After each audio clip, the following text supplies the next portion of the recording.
Então, nós tivemos um assassinato político motivado pelo ódio, praticado por um bolsonarista, motivado, né, pela lógica bolsonarista, contra um militante do Partido dos Trabalhadores e também guarda municipal, era membro do movimento dos policiais antifascismo, né? E foi uma situação realmente um crime hediondo, um homicídio qualificado e um alerta. Aquilo que eu já vinha falando aqui nas nossas lives, aqui nos nossos programas, sobre a ação de lobos solitários, a ação, né, de grupos armados, violentos, de pessoas, porque eu sempre alerto, nós temos dois riscos, né, aqueles grupos paramilitares mais clássicos, organizados, tal, com setores da polícia, setores do clube de atiradores, setores das Forças Armadas, e, por outro lado, a ação de lobos solitários, que são esses indivíduos que participam de chats, participam de grupos de discussão, participam até de grupos de militância, mas acabam agindo, né, com um ímpeto meio momentâneo, né, com uma, duas pessoas em ações meio desordenadas, com o objetivo, então, de realizar chacinas. O próprio agressor, né, o Jorge Guaranho, policial penal federal, bolsonarista, fanático, fazia fotinhos, né, toda hora fazendo arminha com a mão e postagens insistentes, já tinha declarado que ele poderia matar mais de 500 petistas, o objetivo de vida dele era matar 500 petistas e tal, tem declarações dele. E nesse dia, né, que ocorre esse homicídio, quando o Cris puder colocar as imagens, é importante, nesse dia que ocorre o homicídio, ele inicia uma grande provocação, xingando o aniversariante, né, o Marcelo, que foi a vítima, que fazia um aniversário com motivos do PT, do Lula, enfim, né, ele tinha sido candidato a vice-prefeito em Foz do Iguaçu, e estava lá com a sua família, seus filhos. E aí o que acontece? Esse indivíduo vai lá, faz a provocação num ambiente restrito, fechado, tá? Não era, né, aberto, eles não se conheciam, provavelmente, claro, né, o assassino conhecia a vítima, porque a vítima era uma figura pública, mas a vítima não conhecia o assassino. Então ele vai lá, faz uma série de provocações, não sei, não está bem certo, né, qual era a função do agressor, do assassino bolsonarista nesse quadro. Alguns dizem que ele era diretor do clube, por isso sabia que iria ter esse aniversário no clube, outros dizem que ele trabalhava como segurança, fazendo bico no clube, outros dizem que os irmãos da vítima, por incrível que pareça, bolsonaristas, teriam informado que aconteceria esse aniversário com motivos do PT nesse local fechado, né? Porque, de fato, né, existiu toda uma construção para se chegar nesse momento. Vamos fuzilar a petralhada, um povo armado jamais será escravizado, você sabe o que tem que ser feito, ele falou um dia antes, né? Em relação à eleição, a gente vê um dia antes também o Eduardo Bolsonaro dizendo não vamos respeitar a petralhada, não vamos respeitar os petistas, alguma coisa assim, não vamos respeitar a esquerda num comício, ele fala isso. E o mais chocante, então tem esse homicídio, esse assassinato, e no dia seguinte o Eduardo Bolsonaro faz um aniversário com um revólver, né, no bolo, quer dizer, cara, é insano demais, né, o quadro, assim. Então é muito chocante, né, Chaide? Bom, é chocante em todos os aspectos desse assunto, mas assim, eu quero puxar alguns assim para a gente fazer um exercício aqui. O primeiro, essa turma, assim, vamos dizer, como é que é? Armas pela Vida, Armas pela Liberdade, o nome da bobagem que foram esses movimentos aí.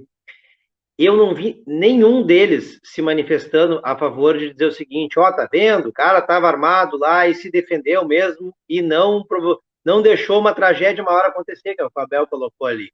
Não, por quê? Porque essa turma não trata nós, os petistas lá da esquerda, como gente. Então ninguém deles saiu, porque ele não foi uma discussão, não foi nada ali, foi uma defesa. O cara entrou numa festa privada, entrou para atirar nele, o outro se defendeu, pronto, acabou. Não tem um assunto nesse sentido. Tanto é que essa retórica continua, que o próprio presidente depois diz, os petistas de bem foram lá chutar o cara no chão, numa entrevista, daquele cercadinho idiota que ele quer dizer. Então, isso me chama muita atenção, porque agora era a hora dos armamentistas virem com um discurso mesmo, Tá vendo como as pessoas têm que andar armadas, que alguém pode entrar na tua casa querendo te matar e tu tem que te defender. E pelo caso de se tratar de uma festa do PT, com a temática do PT, de um petista, não. Então esse discurso não cabe. O petista não pode se defender, o petista tem que ser fuzilado, deu e acabou. Né? Para essa gente. Né? Então, isso assim é um ponto que tem que ser muito levantado, porque eu não vi nenhum desses movimentos se manifestar. Nenhum. E eu fui atrás. Quando isso aconteceu, eu comentei num grupo que a gente tem em comum ali. Eu estou só esperando agora o comentário dessa gente, né? Que diz que todo mundo tem que estar armado. Cadê o comentário das pessoas agora? Nenhum, nenhum. Silêncio sepulcral.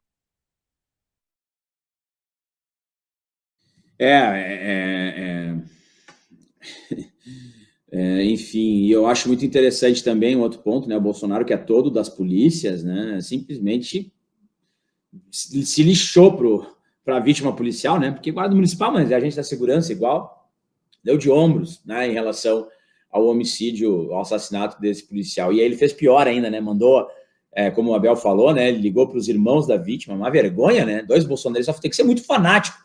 Na verdade, parece que nem ligar ele ligou. Aquele vídeo que tem ali com aquele Othon de Paula, você lembra o nome daquele idiota lá? Aquilo era uma gravação. Foi uma gravação para parecer de conta uma ligação. Né? Então, ele mostrou uma gravação para a família, dividiu a família, tá? É isso que aconteceu. Então, tem a esposa, o filho de um lado, agora os tios do outro. Quer dizer, para favorecimento pessoal do Bolsonaro, só para ele se sair bem, porque como ele se queimou, então dane-se a família. Cara, só me dá uma parte nisso. Aquilo é uma gravação. Parece que é uma gravação. Eu ouvi num debate, ontem eu estava num debate e os caras estavam dizendo que era uma gravação. Que inclusive um dos irmãos meio que fala por cima e ele segue falando porque é uma gravação, entendeu? Então, essa movimentação, né, do Bolsonaro em direção à família, e ele não falou com a mulher e não falou com o filho. Ele foi falar com os apoiadores irmãos. Que disse, cara, é um desrespeito. Eu acho assim bizarro. Então, no caso, a família aponta como responsável, como a esposa, que era policial também, policial civil, tá? A esposa da vítima, do Marcelo. Ela vai lá e diz, não, foi por causa do Bolsonaro, sim. Ele falou, disse, é um absurdo, tal. Aí os irmãos vão lá, cara, e fazer esse teatrão em cima da viúva, em cima do filho que perdeu um pai, né, de um órfão agora de pai, né? Vão lá os irmãos para fazer politicagem, porque quem está fazendo politicagem em cima disso é o Bolsonaro, para tentar minimizar a responsabilidade de tudo que ele fez até agora e desse homicídio. E aí, ao invés de ele também repugnar ele reprovar esse homicídio, ele fica fazendo frases abstratas. Ah, eu não defendo quem faz violência, mas se você faz violência, faça lá com a esquerda, então, tal, vai para o lado de lá. Sabe, atacando ainda outro campo, cara.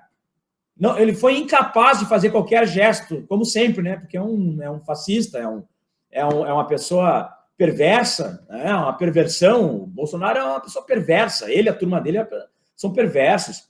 E outro detalhe que a gente tem que chamar atenção. Eu estava até falando com um companheiro hoje do PT, e ele, porque o caso, né, do nosso tesoureiro do PT que foi assassinado. Eu disse, não usa esse termo, meu amigo. Falei para ele assim, não usa esse termo, tá?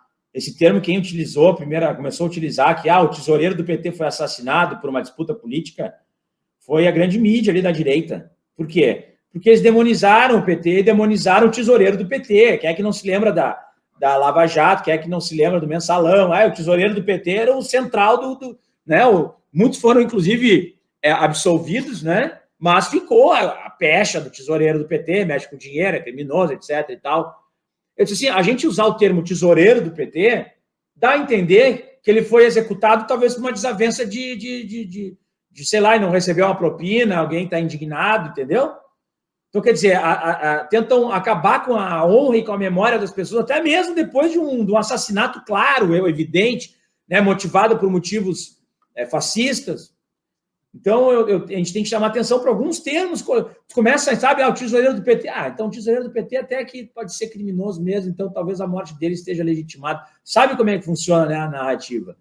Então, isso é extremamente preocupante. Como bem falou a Abel, ainda nem iniciou o processo eleitoral de fato, a quente, nós já tivemos uma série de atentados, tivemos em Minas Gerais com drone, tivemos explosivos no Rio de Janeiro, tivemos o assassinato do Marcelo, tudo em menos de um mês, em estados diferentes, né? Minas Gerais, Rio de Janeiro e Paraná, e isso significa, então, que essas ações estão disseminadas e serão cada vez mais frequentes e tendem a se aprofundar, né, com o passar dos dias.